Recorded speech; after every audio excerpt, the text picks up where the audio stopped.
আর আরেকটু হলে তো আমাকে না দিয়ে ওরা খেয়েই নিত। সো হ্যালো সবাইকে আরেকবার ওয়েলকাম আমার নতুন একটা ভিডিওতে। আরে দাঁড়াও কোথায় যাচ্ছ? এখানে আম্মাকা করছি, তোমরা কি খাবে? চলে আসো যারা যারা আম্মাকা খেতে ভালোবাসো।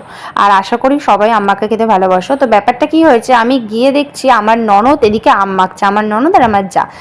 যদিও বা আমাকে ওরা না দিয়ে কিছু খায় না, মানে আমি যদি নাও আসতাম ওরা আমাকে গিয়ে দিয়ে আসতো।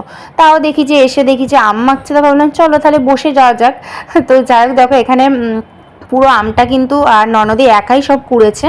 তো তারপরে কিন্তু এখানে দিয়ে দিয়েছি লেবু পাতা ভালো করে সাজিয়ে। আর আমি যেহেতু ভিডিও করছিলাম তো আমাকে বলছে বৌদি তাহলে তুমি একটু ভিডিও যেখানে করছো ভালো করেই করো। আমি বললাম ঠিক আছে, যতটা পারি আমি ততটাই করব, খুব ভালো তো আমি করতে পারি না।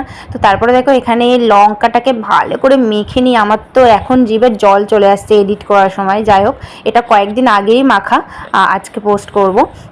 তো দেখো তারপরে নুন দিয়ে দিল, তারপর হচ্ছে তোমার চিনি, বিভিন্ন রকম জিনিস দিয়েও কিন্তু মাখছিল। আর এটা খাওয়ার পর কি বলবো তোমাদেরকে। তো চলো দেখতে থাকো তাহলে বুঝতে পারবে। এদিকে দেখো সব কিছু দিয়ে দেওয়ার পরে আর এখানে কিন্তু ভালো করে আমি একটু ভিডিওগুলো নিচ্ছিলাম। আর যা লাগছিল না আমার তো দেখে জিভে এখন পুরো মানে কি বলবো, জিভ আমার জল চলে এসছে। তো যাই হোক তারপর দেখো এখানে কাসুন্দি ছিল না, সেই জন্য একটু আমি বললাম তাহলে সর্ষের তেল দিয়ে দাও, ওই যে ফ্লেভারটা একটু হালকা আনা যাবে। তো যাই হোক দেখো তারপরে ভালো করে মেখে নিচ্ছে।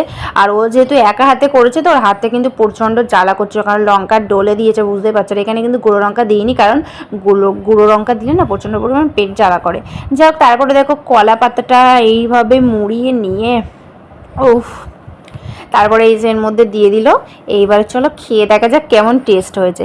তো এই যে আমি এখানে নিলাম, নিয়ে একটু টেস্ট করলাম, দারুণ হয়েছিল। তো ভিডিও কেমন লাগলো অবশ্যই লাইক কমেন্ট শেয়ার আর ফলো করতে একদম বললো না। টাটা।